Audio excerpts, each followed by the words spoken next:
Hello and welcome to Starstream. This is our Patreon exclusive podcast. This is a small segment. If you want to hear more, you can head on over to our Patreon. My name is Sunwarper. I'm Eon Lake. I'm Curtis. And I'm the Billows. Yeah, this is, as said, this is a Patreon exclusive for the guys who support us over on Patreon. Thank you ever so much.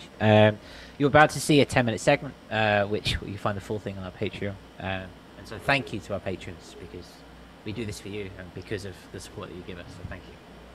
So stay tuned for more about having existential crisis in the studio, hearing me trying to have an edgy take and ranting a bit, and the latest gear and news. Enjoy the show. This is probably a deeper question than it should be, but at what point do you call a song or an EP done? Oh, that's a tough one. Yeah. I actually have a metric for that, and it's basically when I can listen to it and there's not something that I just absolutely hate. You know what I mean? Yes, I'm right like there with you, man. Yeah. And it's like, okay, I can't think of anything I can fix here. It's done. Yeah. You know what I mean? Does anything right. It's not a sliding scale of like, well, I can put up with something that is a little bit irritating, but I can't tolerate anything I hate. Yeah, exactly. It's the perfectionist. It's like, that's it. I can listen to it. My toes don't curl up. Exactly. Except in a good way. Yeah. And it only gets worse. Like, I maybe you feel me on this. Like, the longer you work on something, of course, like the more you listen to it. Mm-hmm. And just by that fact alone, it gets to, you start making odd decisions based on the fact that you just listen to it too much. Yeah, you know? Absolutely. You can lose your objectivity. Perspective. Yeah, exactly. I lose perspective. So one thing I try to do is take a break. Like when I think I'm near done, I take like a week or two off, write other music or don't even make music, whatever. And then I listen to it. And if there's any changes, I write them. And I say, these are the final ones. And then at that point, when I make those changes, because you know, once you start listening again, like you're saying, you're going to be like, oh, the bass is too loud. Well, I already took it down 0.5. Like, it's not going to change. Like, just, it's done. Like, I wrote that it needed this much. Exactly. I did it. Done, you know? Yeah. Precisely, because I've heard things that I thought needed to change. And I thought, you know what? I'm going to sit on it.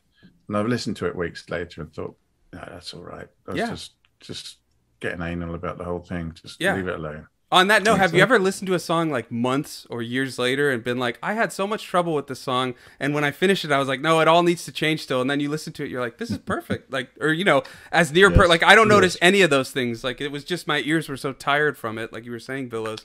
It just like, you know, I just kept hearing things that weren't really there. Exactly. And then you got like it's like you have like especially when you're first working on something, you got like an idealized version of this song where like everything's perfect and it's got a perfect structure and you're just picturing all these things, and it's just like every song doesn't need to be a perfect little masterpiece, you know. You just gotta finish one eventually, you know what I mean? Yep. Yeah. The art of finishing, that's something that took me a little while to get the hang of, because you know, if you are a perfectionist and you've got tendencies like that, absolutely, you got the hang of it. To kill things stone dead. Well, not really, but it's another one of my things I've got a coping mechanism for. You know, it's just you just work. That's on what it, you do, right? You have strategies to try and not let yourself get carried away, but yeah, you can pull things apart too much otherwise. I try to have ideas that start me off, but I don't try and steer things too much once they're going. You know, just go with it a bit. I'm never trying to do stuff that I hear in my head. I'm just hearing something and going, that's good. I'm having that. There you go. I know what I think will go with it, and I just experiment, and I know when I like it, you know, that sort of thing, rather than trying to plan it out too much. Yeah, that makes fun out of it, doesn't it? It does. It does. Set yourself. I tend to set myself just a deadline. You know, it's got to be out by this point, so you've got to do a month back from that. And even if I don't like it anymore, if I'm done with it, I'm like, right, it's out. And I'll just won't ever listen to it again. It'll be fine. It'll be fine. Don't worry about it. That's what I'm trying to do that now with like the Future Fate stuff. Like, there's a set date, so whether I have a song or I don't, like, something's got to be done and something's got to go up. So exactly. Just having, even if it's self-imposed, just a little bit of pressure there can really help out. Yeah. Can really help out. I actually think I got that idea from you, Curtis. like to just set dates and just, you know, go for it. Because I think we talked about it a long time ago, like on Lightspeed or something, or the old Audionautic podcast.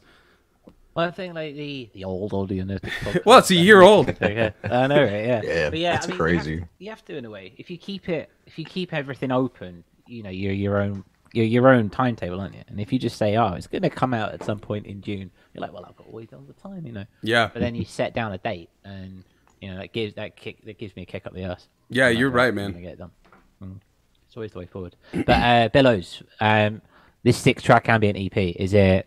I mean, how would you say, is it similar to the stuff you've done before? Is it a change? What have you learned as you've been making it? It's kind of similar to one I did a little ways back. It was No Moon, No Stars. Ooh. It's very much in the style of that. I feel like it's, at least I hope it's a little bit better than that one, because you know, I've gotten a little bit better at just production in general at that since then, and I just hope that it comes across a little more clear, you know, a little more clarity in the tracks there. And but it kind of leads into I believe you wrote this down, talking about like working through mountains of like unfinished project files and stuff like that. It's kind of born from that, just a way to take a bunch of half-finished songs and just actually turn them into like something that's worth listening to, you know. Yeah, that makes sense. You know, I mean, that's what I've been doing this week. So I mean, at what point did you go, right, this needs to be finished? You know, this is. I mean, you can have a mountain of tracks. At what point did you go, right, done? This is going to be a thing. Absolutely, that's it's hard to explain, but I guess there's always like a few, like, you know, you got like a mountain of project files, and there's some that are like, okay, this was just for fun, it's just for practice, I don't really care about these. But then there's some other ones that are like, you know, there's actually, I feel like there's something here. There's like a good progression or a good melody or something like that. And so you sit on these for a while, and you know that you're never going to finish them exactly the way that you were picturing it first. So that's where I kind of took those and decided to just like really like just go in a wildly different direction with them. Like specifically, I just kind of exported them as like wave files. Yeah, like just remix your own stuff. Precisely. Just remixed it. It's a really good approach. I've done that a few times as well. Is it on the whiteboard? When you think you've got something, it was on the whiteboard. Ah. It was, yeah. It's just, if you've got something, you know you like it, but you just kind of hit a road. You can't sort of make it go anywhere, but you like the idea. It's a really good way of doing it. Just pretend it's someone else's and do a remix. Exactly. I like that. Exactly. I got to try that. Because there's some songs where I have an idea and I just can't get past the original idea. I can't figure out more. Yeah, gotta try it. And sometimes, like you say, it's a matter of, you know, more time needs to pass. Maybe you needed to discover another plugin or another sound or something that, you know, when you go back to these old ideas, suddenly you can think of something else that'll go with it that just didn't occur at the time. Yeah, absolutely. Not everything happens immediately, does it? So yeah, it's good discipline to go back through the old ideas, see what's there, go mining. Yeah. Exactly.